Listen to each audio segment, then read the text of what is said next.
What's going on, guys? Welcome back to another video. So in this one, we have a lot of information to talk about here. We did receive some data today, the PPI, the Producer Price Index, and the Fed minutes from the last meeting here. But there are some really interesting developments that I want to talk to you guys about. It is entirely possible that with the developments that we've seen over this last year and where the Fed needs to take things in order to really fix the problems in our system right now, that the way that people are going to have to invest in order to generate any returns is going to be fundamentally shifting. It is very, very possible right now, and it's sad to say that people are thinking in this buy the dip mentality right now on some of these stocks that are most likely never going to come up again, whether it's because of earnings or the overall macroeconomic environment. But there are actually a lot of opportunities out there that I do want to share with you guys in terms of different types of asset classes, in making sure that you guys fully understand exactly what is going on with the market on any given day. So before we get into all of that information, guys, if you do enjoy the information and analysis that I provide for you guys in these videos, make sure you go down and hit that like button. It costs you nothing to do it, but it really helps us out a whole lot in getting this information out to as many people who want to learn. And if you guys do want to see more videos like this, make sure you guys hit that subscribe button and turn on that notification bell so you're notified every time I post a new video. But let's get right into it here and take a look at the chart of the SPY. So on the daily time frame here, you can see a lot of indecision within this channel over the last couple of days. The market's been bracing for some of this news. You've seen buyers and sellers fighting here, but neither one of them are showing enough strength to really push price in any significant direction. Yes, we made new lows yesterday, but that wasn't really followed through with any significant selling volume. Now, you do start to see this slow buildup of downward pressure on the MACD here, but again, with CPI data coming out tomorrow morning along with the jobs report, that is going to be the key pieces of news that we need to watch out for tomorrow. If we see hot CPI and lower than expected jobless claims, then we are most likely going to see SPY break out of this level here to the downside and continue selling even lower. Now, when we're going through this a little bit more here, the dollar relatively flat today, the US 10-year down a little bit. You see the US 2-year down a little bit here too. But some of the things that I really want to get across to you guys are the implications of what's going on in the United Kingdom right now with their gilts. Now, if you guys have been paying any attention to what's been going on with the quantitative easing actions that the Bank of England has tried to enact, they have recently said that they are going to be ending this short-term quantitative easing period on Friday. Now, what that means is that you're not going to see moves like this, similar to what we saw today. Now, when we bring this out on the daily time frame here, you're going to see something very interesting. You saw these yields start to skyrocket here, and when yields go up, you know that bond prices are coming down. You saw the Bank of England step in, absolutely tank these yields to the downside by providing all of that buying pressure back in. They shot these yields down over a 3-4 day period, but then they've started to climb back up here. We saw a very, very close test and breakout of the height of what these yields were at prior to the Bank of England actually coming out with that quantitative easing, that short-term backstopping support. Now, again, it is still within the last week that the Bank of England is going to be buying these bonds, but if this starts to happen again, you start to see this move up after the Bank of England is no longer going to be providing that backdrop, well, then you're going to see these yields most likely significantly break out. You're going to see bond prices in the UK continuously sell off significantly, and those pension funds are going to be having very, very significant problems,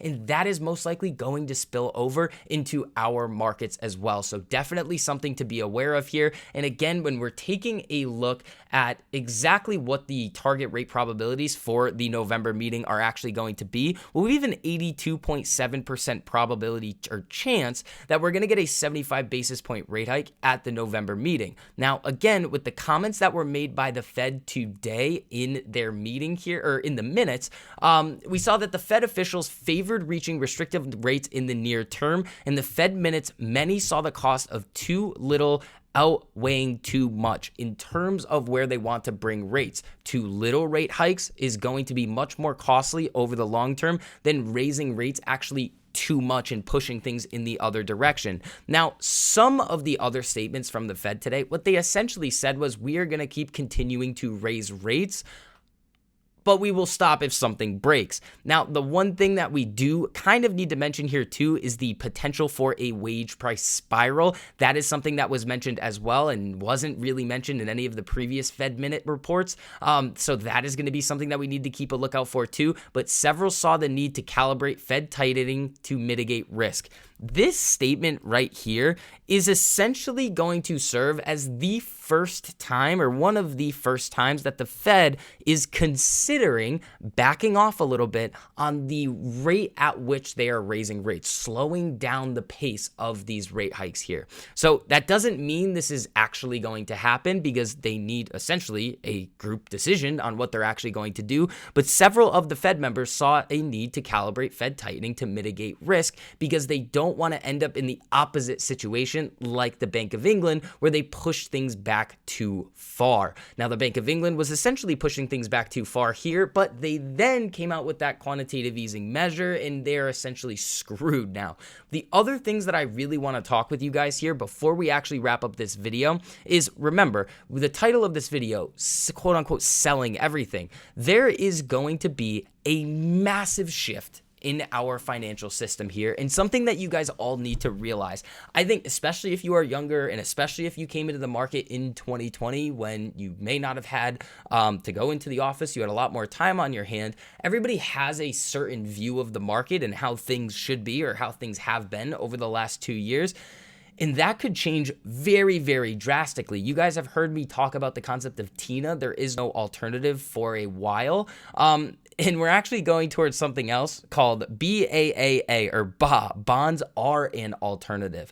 Now, looking at some of the things that are mentioned here, the popular Wall Street acronym of the last decade is TINA. There is no alternative. TINA implied that there was no alternative to holding stocks since bond yields were so low. Before this year, the limited upside in bond prices and meager yields made it tough to argue against TINA. The bond market sheep, which they're calling them that because of BAAA, are now speaking up and saying, bah, with U.S. Treasury yields around 4% and corporate bond yields even higher, we might want to consider bonds are an alternative. Now, when you look down here a little bit, you kind of get another indication of, well,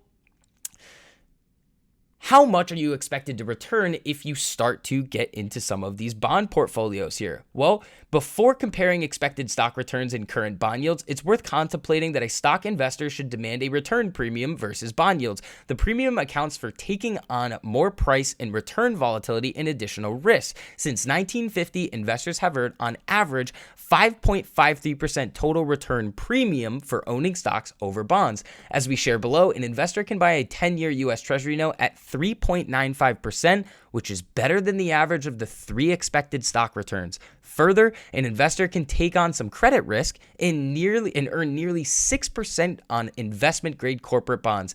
Doing so would easily beat expectations for stock returns. Expected stock returns are on par with risk-free Treasury yields, but woefully below the premium spread investors should demand. The simple conclusion is that for the entirety of the next 10 years, bonds are the better bet.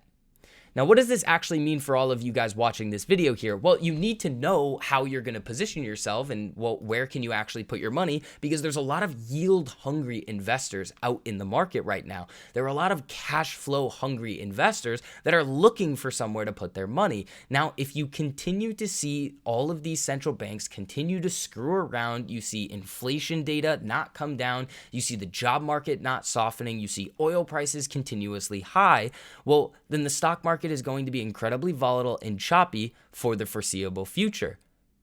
But you can get a guaranteed, essentially risk-free return in the bond market.